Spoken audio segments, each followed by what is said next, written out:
بسم اللہ الرحمن الرحیم۔ ٹی جے سپیکس کے معزز ناظرین السلام علیکم۔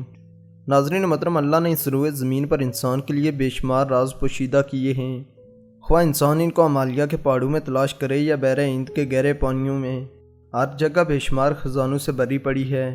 تو دوستو، ایسے ہی تھائی لینڈ کا رہنے والا غریب مچھیرا سمندر کے کنارے بازگشت کر رہا تھا کہ اچانک پتھروں کے درمیان اس کو پیلے رنگ کا سمندری سونا یعنی ویل مچھلی کی کے ملی، لیکن جب گھر آ کر اس نے قیمت معلوم کروائی تو اس کے وارے ہی نیارے ہو گئے۔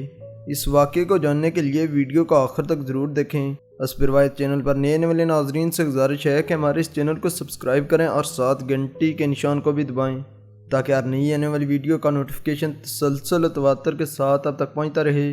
دوستو، اس کے علاوہ ہماری ان کاوشوں کا صلہ میں لائک اور کمنٹ سے ضرور دیں۔ ناظرین محترم، نارس سوانسنگ ایک 60 سالہ مچھیرا ہے۔ اس کا تعلق تھائی لینڈ سے ہے، جبکہ اس کا پیشہ دن بھر مچھلیاں پکڑنا تھا اور شام کو انہی کو بازار میں بیچ کر گھر کا چولہا جلتا تھا۔ وہ روزانہ کی بنیاد پر سمندر میں مچھلیاں پکڑنے جاتا تھا، مگر اس دن نارس جنوبی تھائی لینڈ کے ایک ساحل پر باز گشت کرنے لگا کہ اچانک اس کی نظر ساحل کے کنارے پڑے پتھروں پر پڑی۔ یہ پیلے رنگ کا پتھر دیکھ کر نارس دل ہی دل میں خوش ہو رہا تھا کہ آج کوئی خزانہ ہاتھ لگا ہے۔ اس نے فوراً اپنے کزنز کو بلایا اور بھاری بھرکم پتھر نما چیز کو گھر لے آیا۔ گھر آ کر انہوں نے چیک کرنا شروع کیا کہ آخر یہ چیز ہے کیا۔ دوستو، یہ بڑے پتھر دیکھنے میں ایک امبرگریس کی طرح لگ رہے تھے، جو کہ نایاب ویل مچھلی کی کیا ہوتی ہے۔ نارس نے لائٹر سے آگ جلا کر ٹیسٹ کیا تو یہ نایاب خزانہ پگھلنا شروع ہو گیا اور اس سے کستوری کی طرح کی خوشبو خارج ہونا شروع ہو گئی۔ اب اس غریب مچھیرے کو کچھ یقین ہو رہا تھا کہ یہ نایاب امبرگریس ہی ہے۔ دوستو، امبرگریس کو سمندری سونا یا تیرتا ہوا سونا بھی کہا جاتا ہے۔ ماہرین کے مطابق یہ مادہ 1.75 ملین سال پہلے مارز وجود میں آیا، جبکہ انسانوں نے 1000 سال سے اس کا استعمال کرنا شروع کیا۔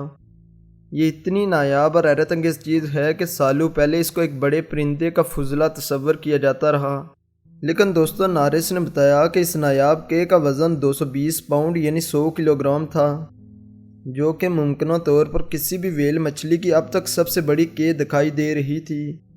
مقامی میڈیا کو نارس نے مزید بتایا کہ اس نے ایک بزنس مین سے رابطہ کیا اور اس سے امبرگریس کی قیمت معلوم کرنے کی کوشش کی، تو اس نے بتایا کہ اگر یہ کے اعلیٰ کوالٹی کی ہے تو اس کی قیمت 23,740 پاؤنڈ پر کلو گرام بنتی ہے، یعنی 1000 کلو گرام کی قیمت 2.4 ملین پاؤنڈ ہے، جبکہ ایک ماہی گیر کی ماہانہ کمائی بمشکل سے 500 پاؤنڈ ہوتی ہے۔ دوستو، نارس کو اب یہ مسئلہ تھا، وہ کسی ماہر شخص کو تلاش کرے اور اس کو چیک کر کے بتائے کیا یہ حقیقت میں نایاب قسم کی امبرگریس ہی ہے۔ اس کے علاوہ وہ یہ بھی سوچ رہا تھا کہ پولیس کو جا کر بتائے کہ میں نے اتنی بڑی کھوج کی ہے، کیونکہ کسی وقت بھی کوئی چوری کر سکتا ہے۔ دوستو، امبرین بیبو الکول ہوتی ہے جو کہ امبرگریس سے حاصل کی جاتی ہے۔ اس کا استعمال بہت ہی قیمتی اور خاص قسم کی پرفیومز اور سینٹ بنانے کے لیے ہوتا ہے۔ یہ چھوٹی ویل مچھلی سے آتا ہے جو کہ عموماً بڑی مقدار میں سکویڈ اور کٹل فش کھاتی ہیں۔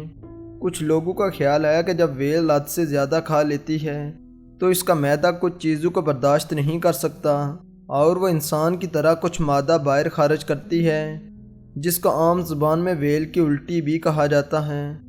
دوستو، ویل جب اس کو خارج کرتی ہے تو اس کو سمندری بدبو کا نام دیا جاتا ہے، مگر اس کی بڑی مقدار خشک ہو جاتی ہے جس کو بعد میں انسان خوشبو بنانے کے لیے استعمال کرتا ہے۔ کئی سال پہلے ایک چھوٹا سا امبرگریس 1 ملین پاؤنڈ میں فروخت کیا گیا تھا۔ اس کے علاوہ انگلش کاؤنٹی سمرسیٹ کے کنارے پر باپ بیٹے کو امبرگریس ملا جس کی مالیت 65,000 پاؤنڈ تھی، مگر دوستو، اس غریب مچھیرے نے ایک ماہر کی مدد سے اس نایاب امبرگریس کی جانچ پڑتال کروائی اور 2.4 ملین پاؤنڈ میں فروخت کیا۔ بے شک خدا کی قدرت بڑی مہربان ہے، اس نے غور و فکر کرنے والوں کے لیے بے شمار خزانے رکھے ہیں، جس کی مثال ہے کہ غریب مچھیرے کو راتوں رات امیر بنا دیا۔ دوستو، اللہ کی ذات پر یقین رکھو اور محنت کرتے جاؤ، وہی عطا کرنے والا ہے۔ تو ناظرین محترم، اگر آپ کو ہماری یہ ویڈیو اچھی لگی ہے تو اس کو لائک کریں، اپنے دوستوں کے ساتھ شیئر بھی کریں۔ اسپروائت نئے آنے والے ناظرین سے گزارش ہے کہ ہمارے اس چینل کو سبسکرائب کریں اور ساتھ گھنٹی کے نشان کو بھی دبائیں تاکہ ہر نئی آنے والی ویڈیو کا نوٹیفیکیشن تسلسل